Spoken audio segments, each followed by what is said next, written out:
So thanks, everybody. This is our Wisconsin regional event. My name is Chris Fabian. I'm here with members of Team Resource X, and this will be recorded. So for many of you who are watching it right now, please feel free to distribute among your staff. And I will also be making reference to other upcoming presentations, including tomorrow, Thursday. We're doing an overview of the American Rescue Plan and how to begin to prioritize and create an approach to look at the use of those resources.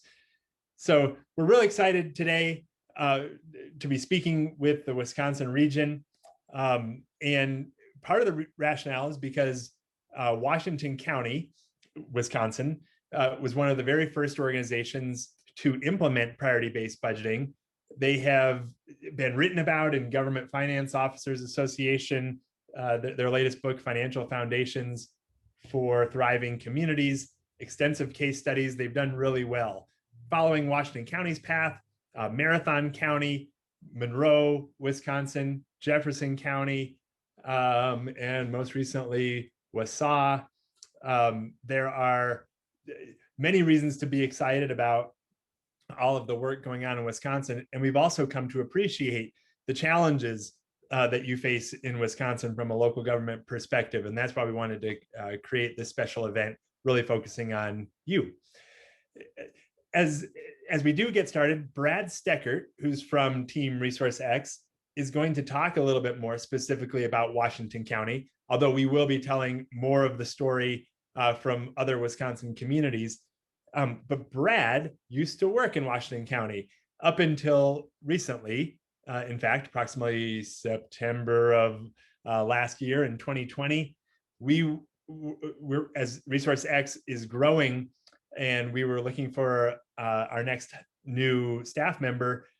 We reached out to Brad because we really wanted to take the lessons learned from Washington County, all the skills that Brad has brought to his work in priority-based budgeting, and make it a part of the DNA of our organization.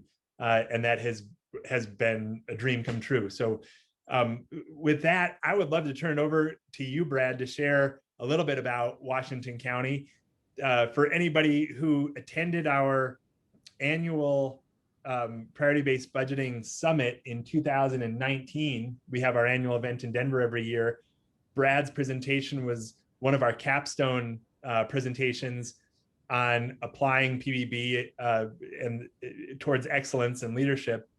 And it was after that that we became so interested in hoping that Brad would join our team, and now you're here. So Brad, if you wouldn't mind taking it away, love to hear your story. Sure thing. Thanks, Chris. Let me share my screen here and go full screen. All right, you see my screen? Okay. Hello, everyone, and thanks, Chris, for the introduction. I'm excited to be able to share a little bit about my experiences with priority-based budgeting from my home state. You know, working at Resource X now, I have clients all over North America, and so it's really cool to be able to see kind of what's been going on with PBB outside of Wisconsin and compare it to what I've done in Wisconsin, and kind of bring the news about what's happening elsewhere back to my home state and into the communities that I really care about. So my agenda today personally is really short. It shouldn't take too much time, but I wanted to give an introduction to PBB based on the problems we have specifically in Wisconsin, and then how I worked in Washington County to help, use priority-based budgeting to solve them. Then I want to review some other cool projects that I've been able to have a part of just working with priority-based budgeting since September. So we'll go over that and start with the problem in Wisconsin. So as a lot of us know, in Wisconsin, and one of the big problems that we have is levy limits. So we're limited in how much we're able to increase our tax levy based on the amount of net new construction. Not that we want to increase our tax levy and start taxing people all the time, but we're seeing needs for new services arising without sustainable revenue. And I say sustainable because ARP funding isn't going to last forever, right? So we need something sustainable and long-term to pay for these new services that are arising and these new costs of the services that are coming up. So instead of kicking the can down the road, PBB offers a solution there. And so it's a difficult challenge, but it allows us to do a few things. We can think about revenue generating opportunities, changing service levels, and prioritizing services we provide within our communities. So how do we do that? Well, we use the PBB blueprint. So this is something I was introduced to as a super user in Washington County, but, and Chris will probably dive into this a little bit later. But the PBB blueprint states that as we have new needs, we can basically do one of two things, right? We can either free up and allocate resources by looking at sourcing, efficiencies, and service levels, or we can focus on generating new revenue. Examples of this would be increasing fees for services and finding new grants. But basically what we want to do is avoid raising our taxes and taking out new debt for services. And what that does, the PBB blueprint is a bridge to what we call at ResourceX PBB mastery. So after you create your programmatic data, which is kind of the middle of this image here, you create your data, then you get to decide based on the needs of your community how you want to use that data to allocate resources to meet the priorities that best serve your organization. So starting at kind of the top left corner of this image, you can fuel resources towards the results of tomorrow. This allows you to think about what the future of your community looks like and pursue ambitious results, which might include reallocating funds to new or existing programs to meet future goals. Then if you go over to leveraging all of your community's resources, this focuses on looking at who else in your community or neighboring communities are providing this service. This allows your organization to focus on your goals and not get distracted. It promotes partnerships between municipalities and public-private partnerships. And this is kind of the part of PBB that allows you to think entrepreneurially and really work to increase some of those fee services or look at grant funding in your community. And then if you go right below that, you have resource reallocation and maximization.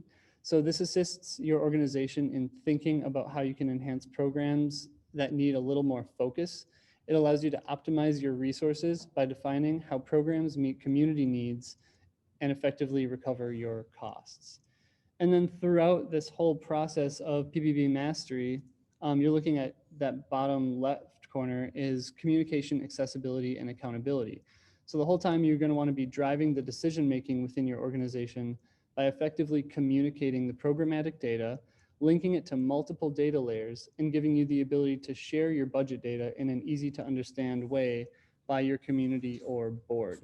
So really what PBB does is that data creation leads to the ability to kind of move in any of these directions.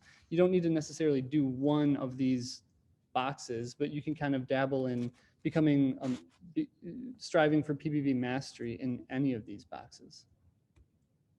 So how did we do that in Washington County? Going back to the blueprint we looked at earlier, over the course of 4 years, we were able to free up about $11.5 million, which is pretty impressive considering Washington County is a pretty small county. So we were able to free up $5.3 million by creating or leveraging partnerships while maintaining program effectiveness. By developing and providing program efficiencies, we freed up another $6.1 million. And by decreasing, automating, or utilizing volunteers, we freed up about $2 million more in services. So that was 13% of our total budget. Using resource reallocation, we were able to free up those resources. Additionally, by revisiting fee structures or various services and looking at grants, we were able to generate another $7.5 million. And all of this was happening while we were able to actually decrease our tax revenue decrease the taxes we were asking for year after year. So that was pretty cool. And now while we were doing this, I was actually in the Parks Department working as a freshwater biologist, so much different than what I'm doing now, when we started implementing PBB. And so I know firsthand what it was like to have management tell you that you're like a low aligning program when it comes to priorities of the county. So that was pretty interesting. And to Josh Showman's credit in communicating the idea of PBB within Washington County, he really provided that strategic direction. And overall, it was kind of tough to see at first, but it was how we aligned our parks programs with PBB that really kind of made me a true believer in PBB, because we were basically told, like, your programs don't align with this. How are you going to figure that out? And in figuring that out, I was able to form partnerships with neighboring communities, including Waukesha County. We have Alex Klosterman on the call right now, and really foster some of those relationships to free up resources to go towards some of those higher priority programs while still maintaining and even creating better services within Washington County. And what you see here is the shift over year after year from 2016 to 2019. Basically, on the right-hand side, you have our Q4 programs, which are least aligned with our priorities in Washington County, and then our Q1 programs, which are most aligned. You see over time, it's the alignment of Q4 programs gets a little smaller, and the Q1 and Q2 programs gets a little larger. So this is a big shift in culture and in how we really were able to reallocate our programs. And then there's another representation of how Washington County was able to reallocate resources to fund our priorities from 2016 to 2019. So you can see we increased our high priority programs by about 3%, and we decreased our low priority programs by about 3% as well. And so, like, what are some specific examples of what we've done? Like I said before, I was in the Parks Department when Washington County implemented PBB. And because of the direction of the county board at the time, as well as the condition of the community using the parks, which was not very much at the time, they were deemed low priority. And because we didn't want to completely privatize or sell out all of our parks, we came up with the parks fiscal sustainability plan. This effort was actually headed up by Jamie Ludovic, who was at that time our brand new parks director. And the cool thing about that is she's actually going to be talking to Chris in our Resource Exchange podcast on April 7th. Liz, correct me if I'm wrong, but April 7th, talking about this fiscal sustainability plan in detail, which is going to be really cool because it was a pretty from 0 to 100, literally, kind of program. So that was really cool.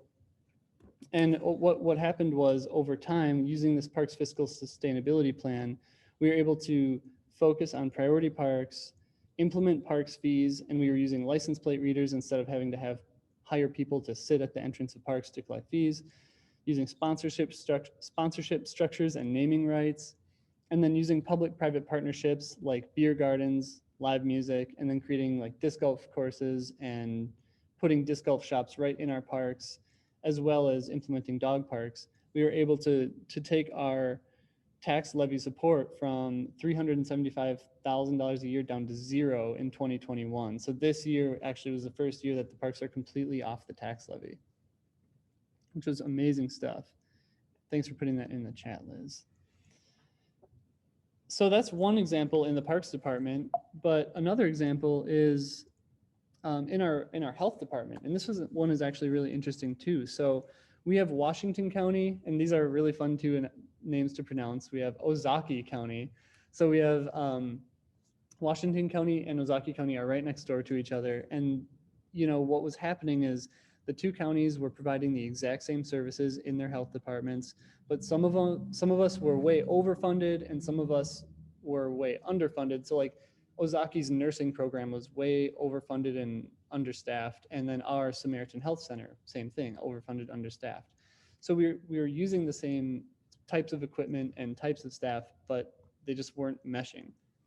And so the citizens who were coming to use these programs didn't care what county was providing the service. They just wanted to make sure the service was provided. So what we were able to do is merge our two health departments to create the Washington Ozaukee Public Health Department. So we consolidated services and repurposed people to where the help was needed. And the cool thing about this is none of the staff were fired or furloughed during this process. And then moving forward with the health department, when COVID hit, we had a lot of need for contact tracing, and our health department got hit really hard in figuring out how to manage our populations with COVID, right? And our workers in Washington County, I mean, a lot of them were furloughed, or a lot of them had to go home and were just out of work. So we were actually able to use the PBB tools to make contact tracing and PPE, personal protective equipment distribution programs. What this did is it actually allowed us to take people who were at home waiting to work and put them to work in different programs like contact tracing or running PPE equipment to nursing homes or dentist offices. And it was able to identify and repurpose these employees. And now that sounds like, okay, this is pretty easy, but then it was hard to keep track of the costs of what that was costing us. If you remember at the beginning of COVID, nobody knew what was going on, and nobody knew how they were supposed to be keeping track of their work, with their workers, of their costs. So we were able to use our programmatic data to determine personnel costs repurposed to COVID related tasks, and we could associate those costs of our reallocated employees. So specifically for contact tracing, we were able to come up with graphs that looked like this for different tasks that were COVID related, right? So we had maybe a highway worker and some people from the county clerk's office reassigned to these contact tracing calls. And so this is kind of what we ended up spending over the course of 6 months into COVID. And it was really nice to track that and have that for when we were going to apply for reimbursement. So those are some Washington County examples that I wanted to share. It was really fun to start working. I went from being an employee who didn't work with PBB at all to working with PBB to working for PBB. So it's been really fun. And in doing that, I've been able to now work with some other really cool communities that have had other goals just to try and meet. So it's been really cool lately working with Pittsburgh on things like climate action and equity. And soon I'm going to start working with Madison, Wisconsin and the GFOA, the Government Finance Officers Association, to work on equity projects. And then upcoming, I'm super excited to start working with my hometown of Wausau.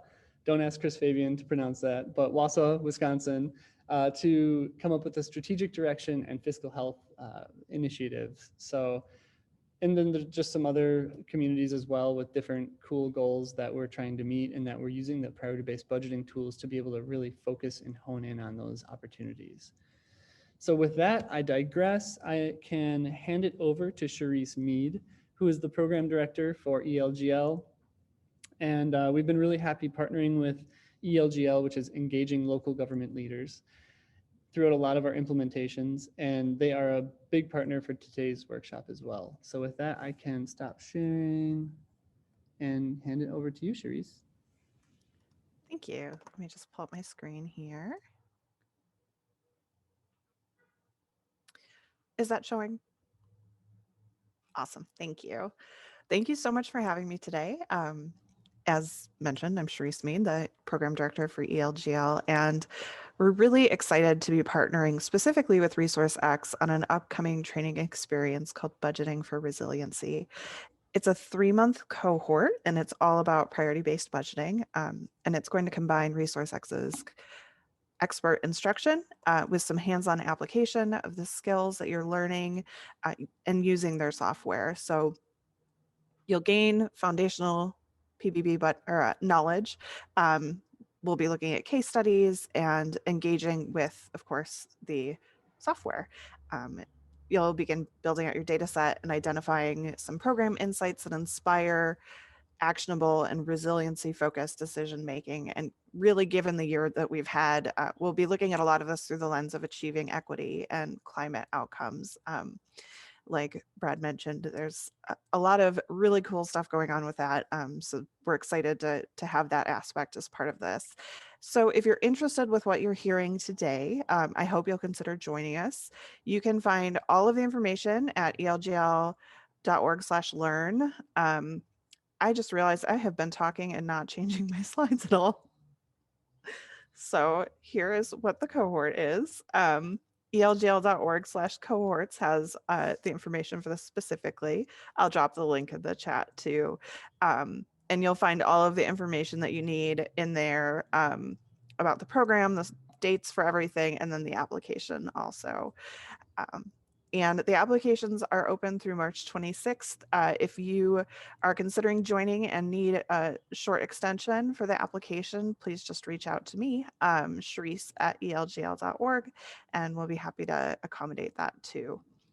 So I think that's everything from me. I'll turn it back over to the experts here to talk through. Thank you. you. Thanks again for having me. Yeah. That's awesome. All right. Well, thanks, Brad. That was totally cool. And Sharice, thank you for the partnership. We absolutely love working with ELGL, and we're really looking forward to the cohort coming up and the resiliency program. I know we have a few organizations who have signed up, which is really cool. All right, so here we are. We have about an hour left, and I'm going to try to walk through priority-based budgeting from a Wisconsin perspective, and hopefully by the end I will be able to enunciate Wausau as it is meant to be said. But thank you all for tuning in. So as we get things started, you might be wondering, like, in general, we've just gone through 2020, and now we have some federal government support for those of you tuning in from the United States. And these are two totally different environments, or one would assume they are, from a resource perspective or budgeting perspective. And so the question might be, how does priority-based budgeting address these two types of vastly different situations? Oh, there's my little badger, by the way, because I wanted to mention we are very excited about now starting to work with Madison, which is going to be great. When we first invented priority-based budgeting, it was in 2008, or that was the first time we wrote about our invention. And it was we published some of our story in ICMA's Public Management magazine, and it was a reaction to the Great Recession. We had booming budget cuts to make, and we wanted a fair and rational approach to making those reductions. And luckily, the Great Recession ended, and local governments survived, and pretty much up until 2019 into 2020, our work, as you see here on the screen, had very little to do with budget cutting, much more to do with making sure we had resources to afford a tremendous future that so many organizations were trying to create. So whether they needed money for improved transportation and mobility and bike lanes and pedestrian access, or economic opportunity, or climate action, or new parks and quality of life, we were thrilled. We're working with communities to take their abundant resources and make sure that they are aimed at the future. Of course, 2020 hit, and it was a dramatic change, as all of you already know, and I don't need to repeat that. We've all lived 2020, so we don't need this remember what happened, but it was a 180-degree turn where resource scarcity really took hold. And yet, what was very interesting as we reflected, this is actually a slide from our annual report presentation, which we gave in January, is we reflected on all of our work in 2020, whether it was addressing the pandemic, working with communities who are embracing work around social justice, dealing with wildfires. There was massive cybersecurity attacks, still the need to do basic infrastructure, election security, so many needs from so many demands and priorities. What was fascinating was that the exact same type of application of priority-based budgeting emerged. How do we make sure that we have the resources to afford the priorities, whatever they are, and to do so as local government leaders and decision makers, undeterred by a feeling that we don't have enough, that we don't have enough money or staffing or support. So I thought that would be fascinating for you all as audience members, especially in Wisconsin, thinking about it's the exact same mentality, exact same philosophy and approach. How do we deal with the resources we have and make the best of them to approach the future? Tomorrow, we're going to be talking about now what 2021 is bringing. And that is, a blessing in so many ways for all of our communities who have been struggling to figure out what is the game plan moving forward. But now that we do have a one-time infusion of resources, how can we begin to prioritize those resources or think about their outlay with natural tensions that we face as well, including there are portions of our community, there are people, there are businesses who need immediate relief. There are parts of our organization, we need to build back our reserves in some ways. We need to reconsider how might we restore some of the programmatic reductions that we made last year in 2020 and what's appropriate to restore. And finally, having enough resources towards the top there in tier 4, tier 5, thinking about this is a once in a lifetime chance to make sure we are really committing from a resource perspective to fund massive goals from a programmatic perspective, from a capital project perspective. And we'll be talking about this during tomorrow's webinar. But the point here being, man, what a pendulum swing to go from Great Recession to times are good and how to allocate resources back to 2020 and all the divergent priorities. And now with more resources, how do we deal with the ARP funds? And I hope that as a takeaway from today's presentation, you get the feeling that, wow, priority-based budgeting is the kind of tool, it's a tool set, it's a methodology, it's a mindset that is appropriate for any type of situation that we find ourselves in. That's how our body of work has, that's how we've experienced it over the years. So the framework for our presentation today is going to be about what actually happens to you. Who do you become as skilled decision makers as a result of mastering this body of work that we call priority-based budgeting? And you see this icon, Brad used it in his slides, creating masters at all levels. This is what we're trying to do. Fundamentally, what happens to your organization as a result of doing priority-based budgeting, at the very center, you are going to create data that we'll talk about today that maybe didn't exist before.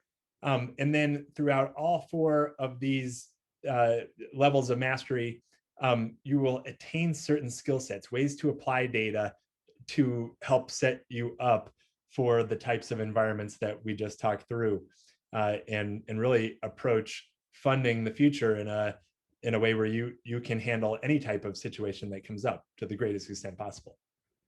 So I'm going to walk us through each of these levels, and that will be how I deliver the presentation, with stories, a little bit of examples to show why this particular skill set is important, what happens, and also how you can do it. And I'll begin with what we talk about as communication with data, accessibility, making your data open to others, and accountability overall. This is level 1 of mastery. And I'll start with Marathon County and the overall PBB mindset as they approach their work. This is Brad Carger, who is no longer county manager in Marathon County, but he was the leader who brought it to their organization. And many of you from Wisconsin might know Brad, but this is one of his initial letters internally to staff. And then he took the exact same memo and made it available in their citizen-facing newsletter. But as Brad was thinking about how to communicate about PBB and the PBB mindset, he was saying, we need a change of mindset. We need a change of mindset from always operating with a sense of scarcity in mind to a sense of abundance. And the way he did it was by characterizing the overall size of their budget, 162 million, and saying, if you just stop there, that's a lot of money. Our local government receives a lot of money. And yet, if you talk to staff or citizens, oftentimes the broken record that we hear is we never have enough money. We've cut to the bone. We don't have enough to get our job done. We've always been doing more with less. And while we know why those mantras persist, he wanted to take one step back and say, but if we started again, we have 162 million. that's larger than the budget of Resource X for transparency. I wish we had 162 million of resources to deploy and do good. I wonder if for ELGL, I'm assuming in Sharice's world, that's 162 million is money that they could do a lot of good to amplify the good in local government. So Brad Carger said, we have to start with this idea that we have the resources. Now, how are we going to align them to be the safest, healthiest, and most prosperous county in Wisconsin, as you see towards the bottom of the screen? So immediately he was resetting the tone as we have resources and we have results. How are we going to connect those? Today, Lance Leonard is county manager, and throughout the work in Marathon County, what they've done is achieved Brad's vision, taking those resources, allocating them to programs that they provide, taking those programs and evaluating or assessing how they align or do not align with the results that Marathon County exists to achieve. So your takeaway as a level 1 communication tool right off the bat is that PBB is a process to reset how resources are aligned with results. Brad Carger wanted to be safest, healthiest, most prosperous community. But for any of your results, your strategic plan, the work that you go through, the data that you create will take those resources and align them to the outcomes that you're striving to achieve. That's how we use the data. Moving on to another county, Jefferson County, Wisconsin, here in level 1. And again, this is just about how you build the data and what the data can help you to do. Jefferson County came to one of our conference events, and they were of the mindset we need to become more data-driven. And by that, they really meant we need to become more program data-driven. Jefferson County, like Brad Steckert, who presented before you on Washington County story, they also participated in one of our leadership cohorts in terms of how to take their existing data and begin to tease out ways that they can take action on it. And this is a slide from their first year in the work, and they are referencing level 1 of PBB mastery. And you see on the left-hand side some basic observations after they had identified their programs, put a price tag on them, evaluated them relative to their strategic plan and their results, and began to look at, wow, what is the data helping them to reconsider? You see a host of things, from jail kitchen prepare senior meals for aging program down to blow up the county fair. And then somewhere in the middle or towards the bottom, you see centralized fleet management. And over on the right-hand side, this is what they used for their capstone project. As they did a program inventory, which is one of the key steps in priority-based budgeting, and I'll show you that in the how section here in just a moment, they started to notice by program name and by program description just how many fleet maintenance related programs were being provided throughout the county. This was insight that they didn't have before when they only had line item level data and departmental data. Now they could really start to gain an appreciation for, wow, how many different fleet operations do we have going on across the county as a whole? This is a snapshot from their tools.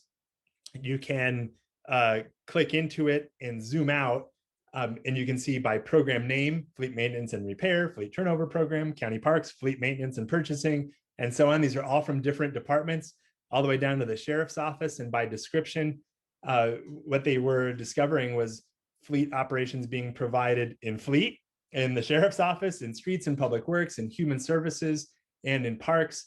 And so that set them off on being able to see analysis, see things that they could do differently just by having a new perspective on what they do, the program level. And that's what they meant by being program data driven. And finally here, one more story from this level 1, creating the data and being able to use it for the first time, is Monroe, Wisconsin, who used their program level data to approach basic program budgeting. So instead of having departments, departmental budgeting or line item budgeting is what I meant to say, they wanted to know, what do we actually do? And are the elected officials aware of all the programs that we provide and their relative priority overall? And this is a snapshot from Monroe's tools, where what I'm showing you is they can drill down now within the general fund. Within the general fund, they can start to see the types of departments that they offer. Public Works, protection of people is their police department, administration, recreation. And if they wanted to drill into the recreation program specifically, they could see down to customer service, lifeguarding, health and wellness, pool operations, special events, July 4th. Here's an after school program. And if they wanted to drill into that, they could see how it's staffed, the personnel, the non-personnel, and even cost recovery for that type of program. Phil Rath was the administrator who brought program-based budgeting just so they could get to this level and have this data to bring. What's been really cool, this is just from St. Patrick's Day last week. Phil Rath moved out of Monroe and into Ottumwa, Iowa, and has continued to bring priority-based budgeting and this idea of programs to his new organization. Ottumwa is a small organization overall, and you can read for yourself, but great transparency throughout the process, the ability to question and debate at the program level, should these be receiving the resources, and that's what he's brought to yet a second city. So in our annual report, we highlighted this idea of level one, how to use the data for basic communication, accessibility, and accountability. The organization that we awarded, that we drew attention to, was Fort Saskatchewan, Alberta, although we could have emphasized Monroe or any of the communities that I've just highlighted from Wisconsin. But how Fort Sask used their program data was literally to change the way that they present their budget. This is their old budget filled with line items, and it's meant to look excruciatingly small on the screen. Whereas this year, the line item data was in the appendix of their budget. And instead they were able to talk about programs that they provide. So here's a public works department, and you see everything from cemetery operations to litter and garbage control, playground operations, snow removal, events and festivities, and so on and so forth. And the simple delta, the 2020 approved budget, the 2021 proposed budget, and the reasoning behind it down below. Here's why cemetery operations is recommended for a change. Here's why tree and shrub maintenance is recommended for a change. And if you can just get here to communicating at a program level, this is an immense breakthrough. This is from their budget manager simply reflecting on discussions with council. And sounds so simple, but I know you know how profound it is to shift a conversation away from debates at the line item level to what programs should we fund, where should we reallocate, and why. There's still all of that line item data behind the programs, but now the focus of the policy discussions and the debate around the budget all happens at the program level. So that's the why for level one. I want to give you a crash course in how you end up with this data. So here's your crash course. And what we do with organizations. Step one is program inventory. And what we mean by that is literally trying to identify within every department you provide, what are their programs? As we showed in Jefferson County, this is how you get to the breakthrough of all the different fleet operations going on throughout the organization. So as I show a basic example, the obvious tension at the program level or program identification step is what's too big versus what's too small. And you see some organizations might get all the way down to capital budget development in finance and budget versus operating budget development, or cemetery management if you have that in your land facilities, public works realm, or a special enterprise fund, community events, environmental programs, support of various boards, commissions, and committees. Getting to the right program level is really important in a great program description. The second step is to take your budget, your line item budget as you know it, and do an allocation, an accurate allocation towards those programs. Now, this is not meant to be a time and motion study. This is not meant to be an exercise overtly devoted to precision in program costs. This is taking your staff members within the departments and usually once a year for the budget process planning and saying, where do people spend their time? And the outcome of that is to be able to take what you know of your line items, your resources overall, recreate department level budgets as you know them. So this might be your organization where you have Parks and Rec and community services in your enterprise funds, and even they had a solid waste management department.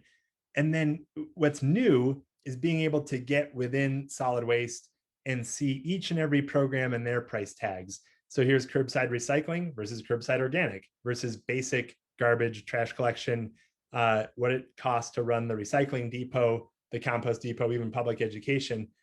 For your satisfaction, of course, you can drill into curbside garbage collection and see the personnel, the non-personnel breakdown, and even the cost recovery, because there's a revenue allocation step that's associated. And if you really wanted to see how that cost came together, why does it cost us 1.2 million to do curbside garbage collection? We can see each and every one of the people, the positions who allocated at least some portion of their time towards supporting this program. And the same cost allocation methodology is built into the tools for non-personnel costs to do distribution of those costs, just like you would know it on the county side from a OMB A87 full cost allocation analysis, or anybody else who's been through a basic cost study before. Finally, there is the idea of aligning programs with your strategic plan, aligning programs with the results that you are striving to achieve. And so just to show you by way of example what that begins to look like, we're going to ask you, do you have a set of results? Marathon County had safe, healthy, and most prosperous. And then we even went one step further to define what those actually mean. This is from Roswell, Georgia. They had economic vitality, a safe and secure community, something around infrastructure, recreational opportunities, and well-designed neighborhoods overall, and an internal governance result. Results are the primary evaluation criteria against which every program scores itself, gets evaluated in the scoring exercise. And if you can imagine, for the definition of prioritization, programs that have a greater degree of impact on one or more of your results are a higher priority. Programs are literally ranked, versus programs that have less to do with achieving these results. And because results don't tell the full story of why a program might be a high priority or a low priority, we also layer in what we call basic program attributes. So these are other reasons that you provide a program. Maybe you're mandated to provide something. Maybe there's a high degree of reliance upon the city. Maybe there's a sense of cost recovery, or they serve a larger portion of the population, or the demand is increasing.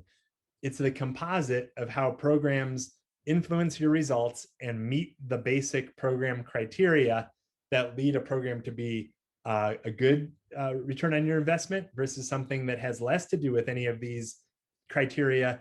They are evaluated as relatively less relevant to why you say you're in business overall. And if you think about it that way, what's cool is if all you are able to do is take your line item data, slip in this idea of a program inventory, attach it. So now we have programs by name and programs with a price tag, evaluate them as you see there in the red and yellow relative to basic program attributes and impact on outcomes. We can use this information to transition from your line item data to now a program or service-based core set of business intelligence from which we can budget. This is what happened in Washington County, Marathon County, Jefferson County to get to their fleet analysis, in Monroe, Wisconsin. And that is level 1. I'm spending the most time on level 1 because that is where we had to learn how all the data comes together. But the next question becomes, okay, so fantastic. I have a program inventory, I have costs, I know how programs align or they don't. I can even put it in my budget book. Where do I go next?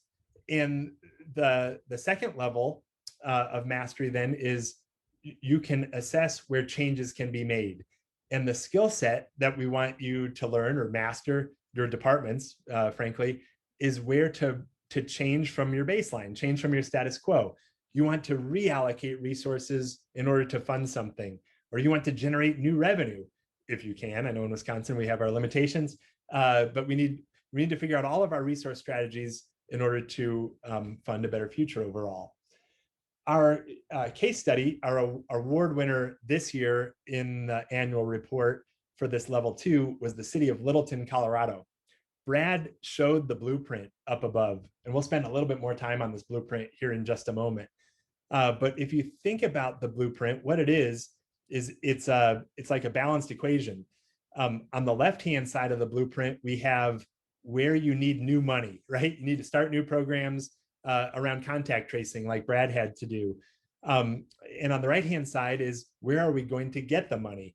We can reallocate from what we currently have. That was Brad Carger's message in Marathon County. We're not broke. We have $162 million.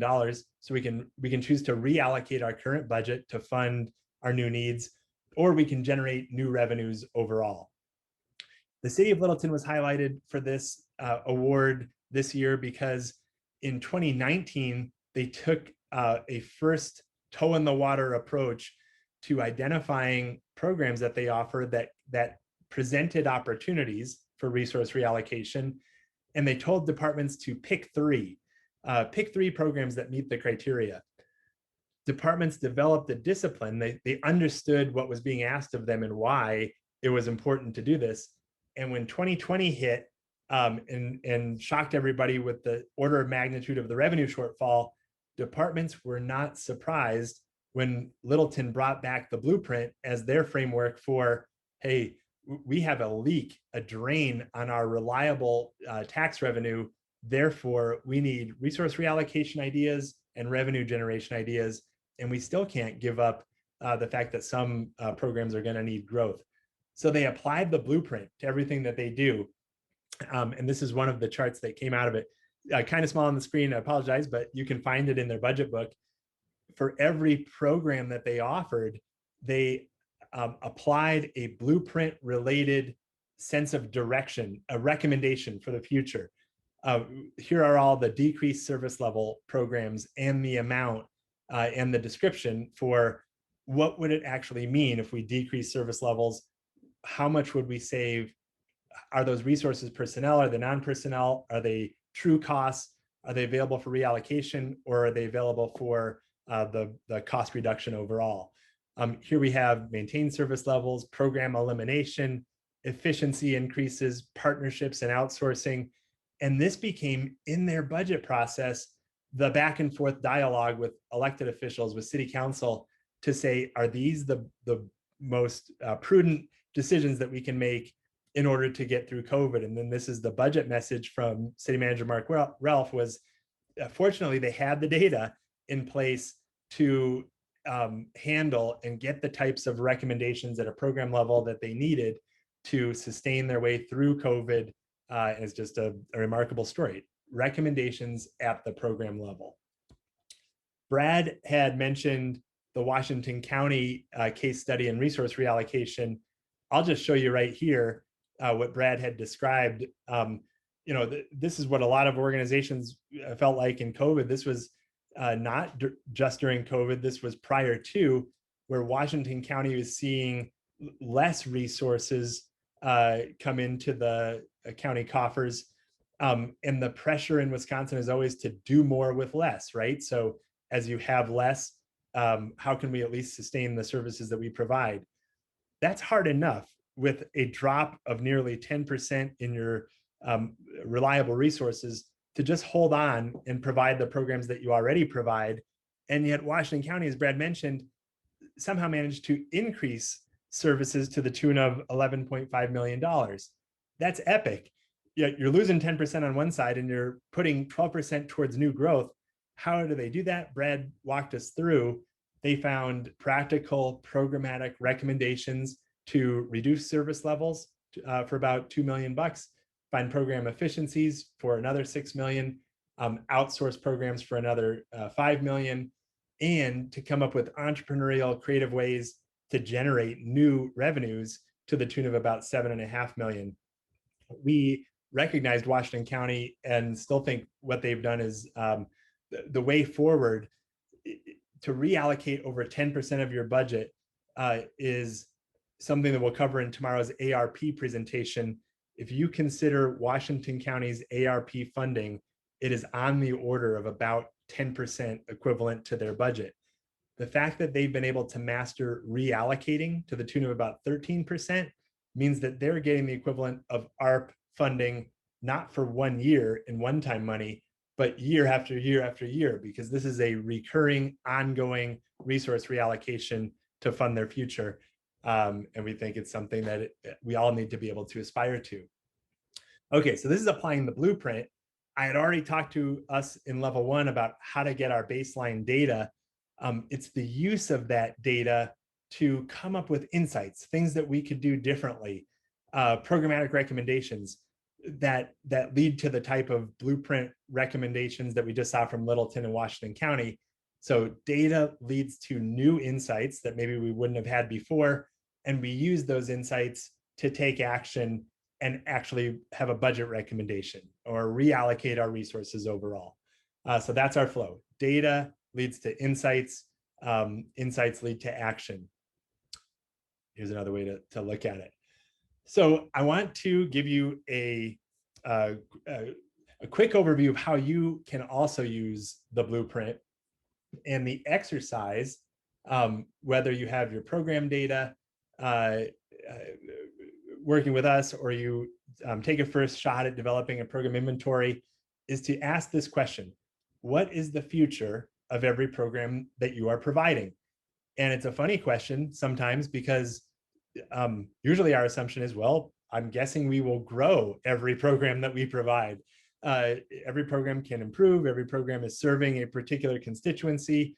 We should have some sense of every program grows. But if you are disciplined and actually apply the blueprint, you might find that some programs are set on a growth trajectory, and that is the right thing to do.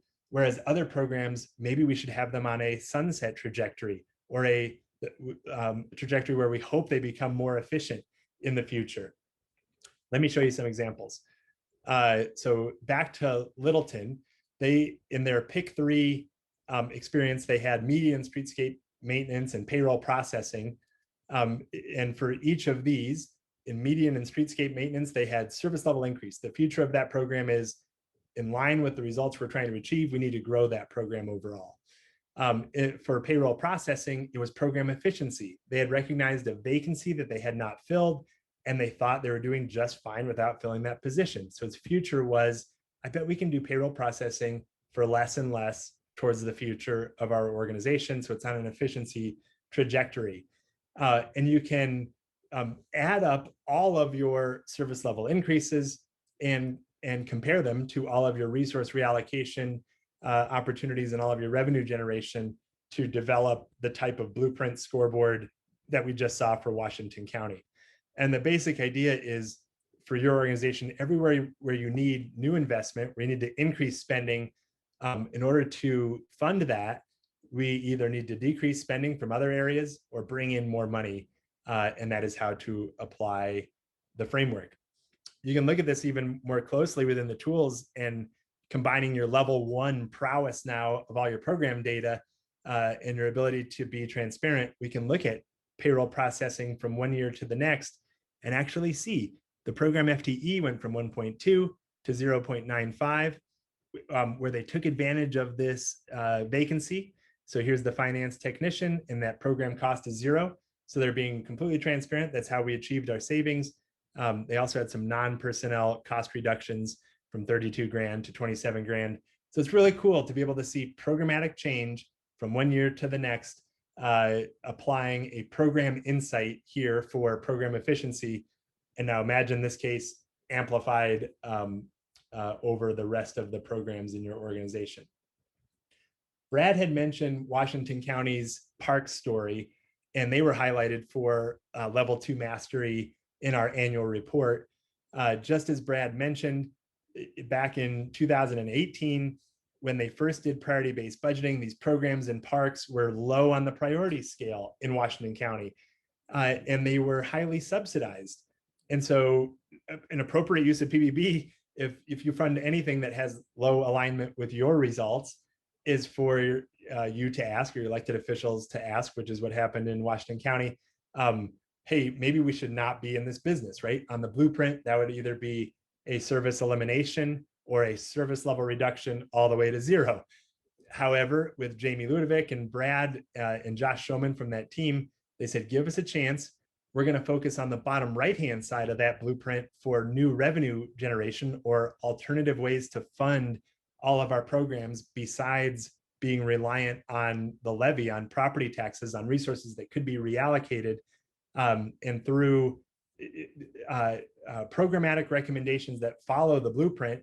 They had park user fees, revenue generating ideas. Brad had mentioned all of these in his example from the beer gardens, and license plates monitoring, sponsorship and naming rights and partnerships, and other efficiencies. What's quite remarkable is seeing in 2021, this budget represents the first year in which parks maintenance and operations will be off the levy. That's financial independence.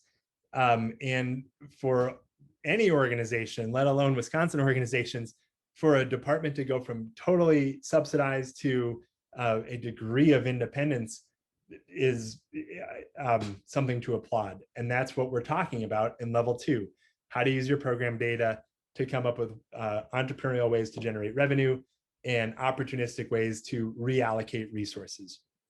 And so the next question becomes, okay, so once you are skilled at reallocating resources, where should you go with that? What's a good mark? I had mentioned that Washington County had reallocated 13%. Here I'm showing South Jordan, Utah, who had reallocated 11% of their budget. Back in 2019, we highlighted the first, it was more than 5, I think maybe 7 organizations who had achieved this mark of 10% or more of their budget they had reallocated. But then that next question, it gets really exciting. If you can reallocate that much, towards what direction do you want to send those resources? And that's why we have level 3. The idea is you've created the data, you have a sense of the skill set of how to reallocate resources, and now knowing that you are able to do it, what needs funding? This is not a hard question to answer. What needs funding? Everything needs funding. We worked with the city and county of Denver last year on their budgeting for Equity Path. And this is something that needs funding. Brad had mentioned our work with Madison, Wisconsin, with GFOA and Bloomberg is all about how do we repurpose current resources to make sure we have what we need to fund our equity objectives overall. In Denver's case, I will give you just some quick highlights of the story. And it's a way to use program insights to identify what are the programs and what are the price tags. You can read about this in Shane Kavanaugh's recent paper, February 2021, The Basics of Equity and Budgeting. But what Denver has done is say, we have an objective. Here is their definition for equity, that they are trying to ensure that it's a systemic endeavor resulting in equitable opportunities and outcomes where race and ethnicity can no longer be used to predict life outcomes, and outcomes for all people are improved in the city and county of Denver. The problem was when they just went forward and said, hey, departments, give us your best recommendations for how we achieve this in the budget process, you started to see stretch cases being made. Same old budget requests now that we're loosely tying to equity so that the departments could just get their funding approved. So here's the generic example, right? It's like 250 grand coming from the library to replace all furniture, shelving, new carpeting, tables, computers, and the tie to equity. Well, if we replace all tables on all floors to equitably serve patrons who prefer any section of the library, nonfiction readers the same as fiction, can you just pass my budget request? And that's not at all what we're hoping to do. So again, we have to use the program data to drive this conversation around where can we identify programmatic changes that move the needle on equity. Here's my example. If I get, this is traditional non-personnel line item budget data. If I gave this to you, which everybody has, here's your line item data, and said, what can we do to increase equity? It's very hard to look through here and say, training, retirement pension, Social Security taxes, tools and other equipment. How can I increase equity on tools and other equipment? It's not obvious. If I gave you the personnel data, which everybody has in their budget, and said, how do you increase equity here? Again, you could, but it's just not super clear how you're going to do it. However, if I told you that these are the non-personnel and personnel costs of a program, the program is snow removal, we can talk about how to increase or change our approach to equity for snow removal far easier than we can at the line item level. And that is exactly what Denver did. So here is the snow removal program. And Denver has recognized that there are certain neighborhoods where vehicle ownership is very low and people depend on public transportation to get to their jobs. And they depend on it getting onto the bus to reach their local grocery store. And so Denver said, well, we don't have universal plowing of residential sidewalks throughout the city. But if we made sure that there was a higher level of service, which has a price tag, to provide access to public transit from these particular neighborhoods where equity is low and we want to improve it, yes, it's going to cost money, but here's a programmatic recommendation to do something different to improve people's lives. And that was super awesome. Here's a different type of recommendation. It's their impound lot, another program where they recognize that their old methods of collecting fines to get your car out of the impound lot were prohibitive for some people to even afford to get their car back, therefore compiling or accelerating the problems that they would have, losing their jobs, and so on. And so Denver had chosen to forego various fees and fines for the impound lot program in order to advance equity. You can picture these on the blueprint, right? Left-hand side of the blueprint, service level increase to achieve equity needs money for snow removal. Impound lot, a revenue drain. We're going to forego collecting certain revenues to increase equity for this particular program. It's a great application of your programmatic data when you have a clear goal, but it's not totally clear what your organization is going to do to achieve that goal, let alone how much it's going to cost. Using your program data to provide insights on how programs can improve your approach to equity is exactly what we mean when we talk about level 3, fueling results toward resources towards the results of tomorrow. The next question is, how do you fund the snow removal recommendation? Or how do you deal with the fact that now you're collecting less revenue from the impound lot, which means you're going to need those resources to be backfilled from somewhere else if you're going to keep the program? Well, that gets us back to the blueprint, which we already know how to do from level 2 mastery. But I'll show you one more quick example of this at play. And this was in Pittsburgh, Pennsylvania. So the left-hand side of the blueprint for them was funding their climate action plan. So they have a great plan. They have tons of initiatives. They have a price tag on all of those initiatives, but they didn't have the resources necessarily to execute or make that plan come true. They were one of the organizations to be in the American Cities Climate Challenge. They received $70 million from Bloomberg's philanthropy back in 2018 to create this climate action plan. So they did a great job of identifying what needs to be done.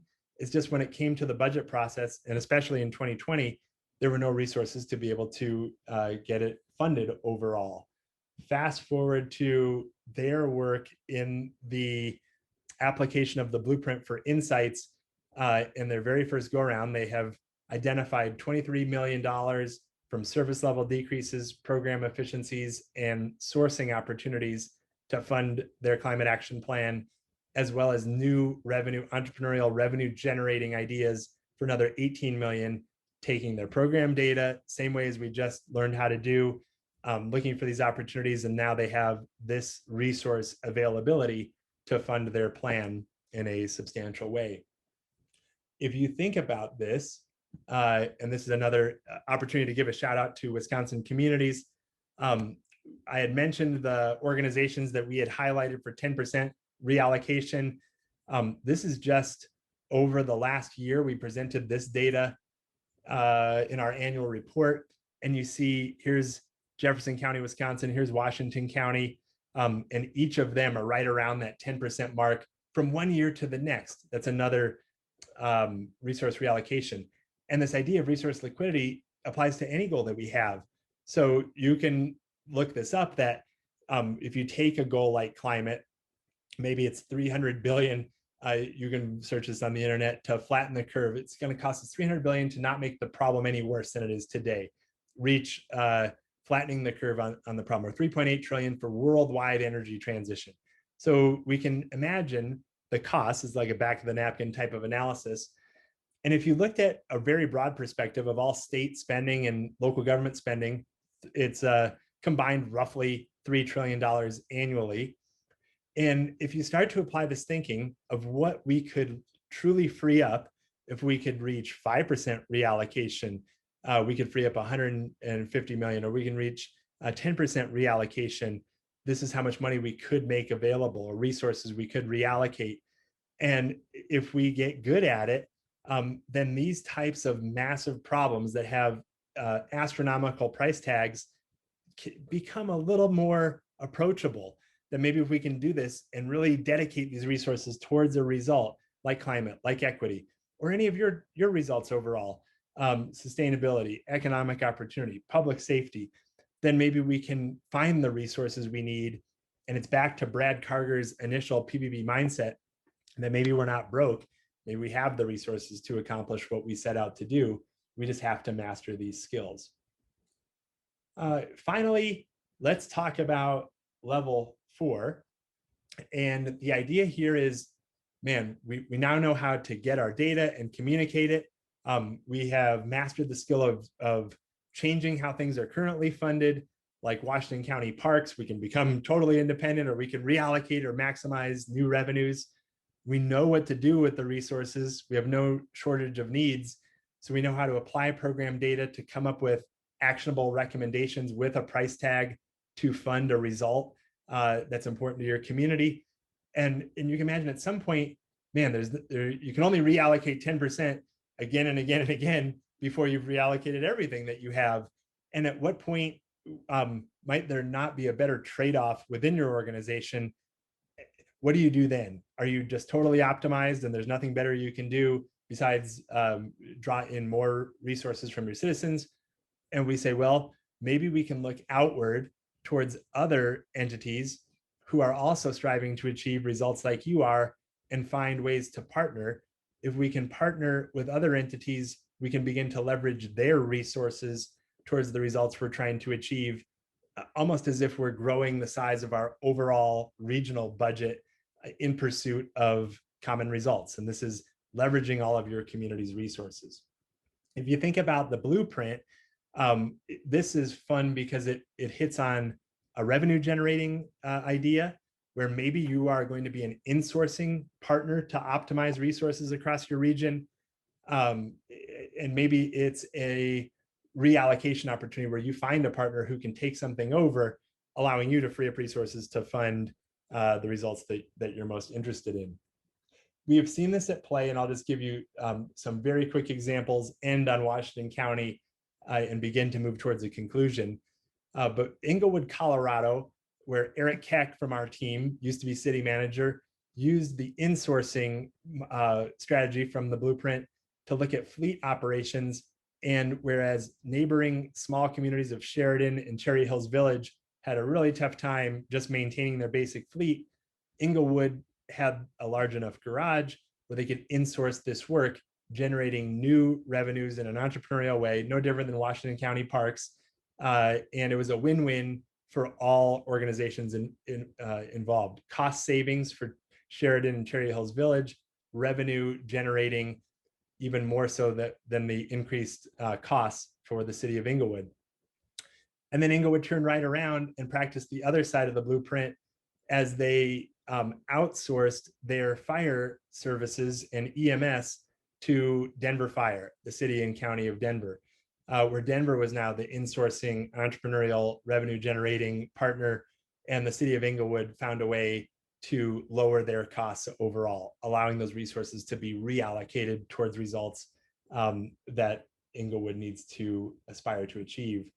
And Brad had already mentioned the Washington County example of Counties Without Borders and how they merged health departments, 2 health departments coming together. Clearly, there were redundancies in positions, redundancies in services being provided, but rather than laying off staff where those redundancies occurred, they could reallocate resources to fund new programs that neither one of the entities was able to provide before, without additional resources coming into the equation. And as we heard from Josh Showman last year, the health department response to COVID in Washington County and their health department merger was on par, even greater than some of the larger metro areas throughout Wisconsin. And there's just a tremendous story overall. We'll hear from Josh in just a second. In fact, I do have Josh coming to us pseudo live. I'll see if I can get this to work for you. Josh was kind enough to at least record his feelings on priority-based budgeting to share with you all participating in today's workshop. Hi, I'm Washington County Executive Josh Showman. I just want to talk a little bit today about how great PBB has been for our community. PBB, priority-based budgeting, has changed the culture here in Washington County, and it has really set the stage for the future. What we have done since 2015 is really make people think about why. Why do we do the work we do? Who do we serve and how do we do it? And that has transformed the way we think and serve our people. I encourage you strongly to participate in PBB. Priority-based budgeting will take your organization to the next level. Thank you.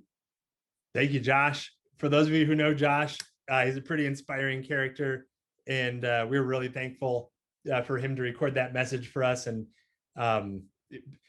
please contact Josh if you are at all wanting to do some background research.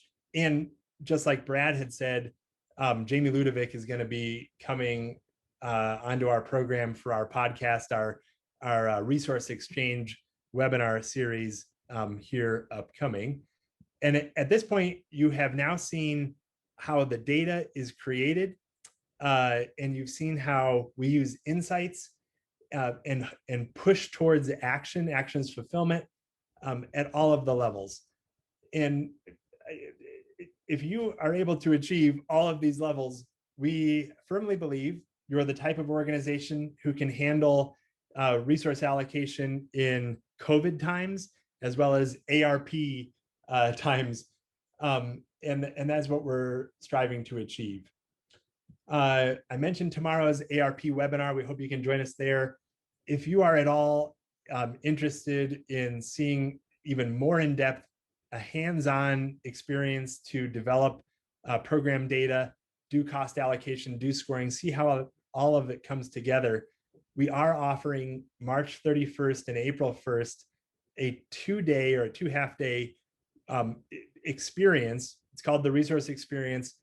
It's an opportunity before you have to commit to priority-based budgeting to try out these concepts and see how they work and ask questions. And there will be there's multiple organizations there as well to ask questions. We would encourage you to come and participate if you have the chance. This is on our website under events for Resource Experience. And with that, we have about a minute left. We're happy to stick around a little bit longer if anybody had questions. Thanks for sticking around for the entire experience today. And we hope that you will have some takeaways and consider bringing priority-based budgeting to your organization. Thanks very much.